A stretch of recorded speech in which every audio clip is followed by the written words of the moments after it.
BBC Urdu service میں آج ہماری مہمان ہیں آسمہ جہانگیر، پاکستان کی قانونی ماہر اور معروف انسانی حقوق کی علمبردار۔ آسمہ، آپ کو ویلکم کیا جاتا ہے۔ یہ پاکستان کی جو اس وقت آئینی کشیدگی نظر آتی ہے، تناؤ نظر آتا ہے، خاص طور پہ جو عدلیہ اور حکومت کے درمیان جو ایک کشیدگی یا تناؤ نظر آ رہا ہے، کیا یہ اداروں کی جنگ ہے یا دو شخصیات کی ذاتی اناؤں کی جنگ؟ دیکھیں، پہلی بات تو میں یہ سمجھتی ہوں سکلین صاحب کہ یہاں پہ کوئی قانونی یا کانسٹیٹیوشنل جنگ نہیں ہے۔ یہاں پہ اداروں کی بھی ایک قسم کی کشیدگی ہے، اور یہ تو بظاہر نظر آتا ہے کہ ایک سیاسی پارٹی اور اس کے ہیڈ کی اور عدلیہ کے ہیڈ کی کشیدگی ہے۔ آپ یہ دیکھ سکتے ہیں کیونکہ جس طرح کیسز لڑے جاتے ہیں وہ یوں ہی لگتا ہے جیسے کہ عدلیہ اس میں ایک پارٹی ہے، اور جب وہ جیتی تو وہاں پہ بڑے جشن منائے گئے یا وکیلوں نے منائے، حالانکہ ایسے نہیں ہونا چاہیے۔ اور پھر وکیلوں کے اوپر بھی دباؤ ہوتا ہے کہ وہ ایک سائڈ سے آئیں، دوسری سائڈ سے نہ آئیں۔ تو کچھ حد تک تو ایک ٹرانزیشن میں یہ کھچاؤ ضرور ہوتا ہے، مگر یہاں پہ یوں لگتا ہے جیسے وہ پرانی باتیں ہی چلی آ رہی ہیں، جیسے کہ یہ سب چیزیں پاور بڈ کے لیے ہیں۔ ابھی تک ہمارے وہ ادارے جو کہ جمہوریت سے نہیں آتے، بغیر اپوائنٹمنٹ سے آتے ہیں، وہ یہ نہیں سیکھ سکے کہ جمہوری اداروں اور ان میں فرق کیا ہے۔ ان کے آنے میں وہ آئے ہیں ایک خاص کام کے لیے اور وہ کام کر کے چلے جاتے ہیں۔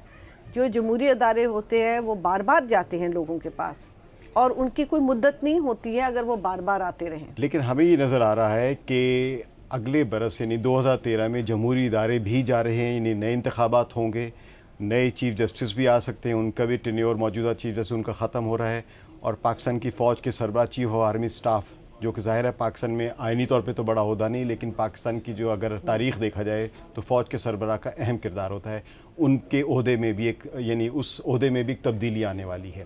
آپ سمجھتی ہیں ان تبدیلیوں کے بعد کچھ حالات بہتر ہوں گے؟ نہیں، آپ نے میری ہی بات کی نا۔ دیکھیں، یوں لگ تو رہا ہے، اور جو اگر معمول کے مطابق بات چلے گی آگے تو جو موجودہ چیف جسٹس ہیں وہ چلے جائیں گے، موجودہ آرمی چیف چلے جائیں گے، مگر موجودہ جمہوری جو قوتیں ہیں ان کو پھر لوگ واپس لا سکتے ہیں۔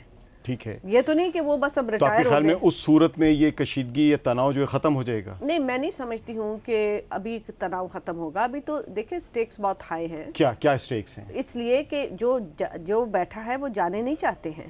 کون لوگ ہیں؟ ظاہر ہے باقی جو ادارے ہیں ان کے اندر جو لوگ بیٹھے ہیں ان یعنی کو، آپ کا اشارہ سپریم کورٹ کے سربراہ کی طرف ہے یا فوج کے سربراہ کی طرف ہے؟ دیکھیں، میں دونوں کا سمجھتی ہوں۔ دیکھیں نا، ان کو ایکسٹینشن ملی ہوئی ہے فوج کے سربراہ کو پہلے، حالانکہ ISI کے چیف کو نہیں دوسری ایکسٹینشن دی گئی، مگر واللہ عالم کس قسم کے حالات پیدا کیے جا سکتے ہیں یا ہو سکتے ہیں۔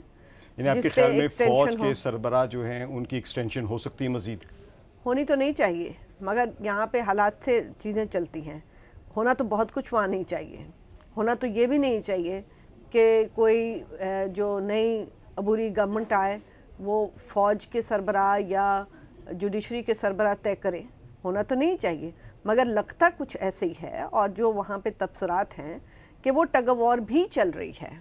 اچھا، وہ ٹگ آف وار جو چل رہی، جو آپ سمجھیں کہ پاکستان کی حالات کی وجہ سے، لیکن ایک حقیقت اپنی جگہ پر ہے جو قانونی ایک نقطہ بھی ہے کہ اس وقت جو کشیدگی ہے وہ خط لکھے جانے یا نہ لکھے جانے کے مسئلے کہ سوئس حکام کو صدر کے متعلق جو مقدمہ ہے سوئٹزرلینڈ کی عدالت میں اس کو لکھا جائے یا نہ لکھا جائے۔ ایک جو چیز واضح وہ یہ ہے کہ جب یہ نیشنل ریکنسیلیشن یعنی قومی مصالحتی آرڈیننس کا جو قانون تھا، جس کو جب سپریم کورٹ نے غیر قانونی غیر آئینی قرار دیا تھا، تو اس کے بعد حکومت نے نہ اس کے خلاف نظر ثانی کی اپیل کی، نہ اس سے متعلقہ وہ قانون سازی کی جس کا سپریم کورٹ نے اس وقت اپنے فیصلے میں ذکر کیا تھا۔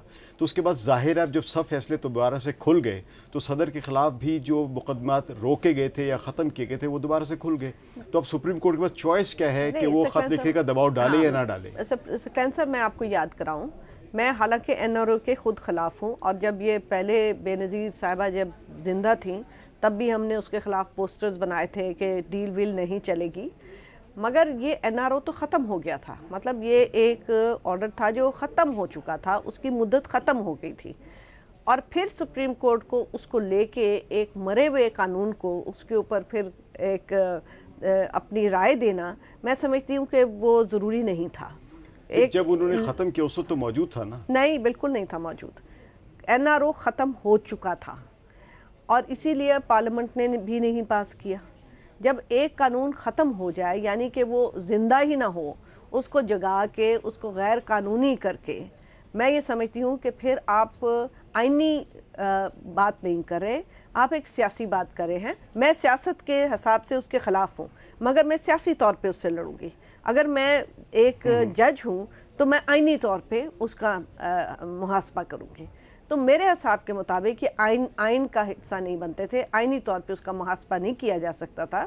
سیاسی طور پہ ضرور کرتے ہم، اور کرنا بھی چاہیے تھا. نہیں، لیکن آپ کے خیال میں اس کا مطلب یہ ہوا کہ سپریم کورٹ کے جو کچھ ارکان ہیں یعنی کچھ ججز جو ہیں وہ ان کی کچھ ذاتی اناد ہے صدر آصف علی زرداری سے، یا کوئی قانونی پہلو ہے؟ کیوں وہ اٹھا رہے ہیں؟ نہیں، میرا خیال ہے کہ آپ ذاتیات تو ہوتی ہیں ہمارے ملک میں، اس میں کوئی شک نہیں ہے، مگر ایک مائنڈ سیٹ بھی ہے. ہمیشہ ہم نے دیکھا ہے ایک مائنڈ سیٹ ہوتا ہے کہ ہم نے ایک جمہوری ٹرانزیشن سے اس کو آگے چلنا ہے. ایک مائنڈ سیٹ ہوتا ہے کہ اگر ہم نے ان کو چلنے دیا تو ملک تباہ ہو جائے گا، کیونکہ ہم ملک کے بہت خیر خواہ ہیں. یہ ایک سیلف رائٹس ایٹیٹیوڈ ہے ہماری بہت سارے لوگوں میں. ججز تک کی محدود ہے سیلف رائٹس؟ آپ ججز کی بات اس لیے نہ کریں کیونکہ میں تو کاش کہہ سکتی کہ ججز کی ساروں کی ہے، ایسی بات نہیں ہے. کیونکہ اب تو وہ لگتا ہے کہ ایک ہی آواز میں بولتے ہیں، ایک ہی سوچ رکھتے ہیں، ایک ہی قلم ہلتی ہے، ایک ہی زبان ہے. تو یہ بھی کچھ ایک ہمیں بڑی عجیب سی بات لگتی ہے، کم از کم جو لوگ بہت عرصے سے کیس لا پڑھے ہوں. تو آپ کے خیال میں یہ مائنڈ سیٹ جو ہے یہ انتخابات کے نتیجے میں اس میں تبدیلی نہیں آئے گی؟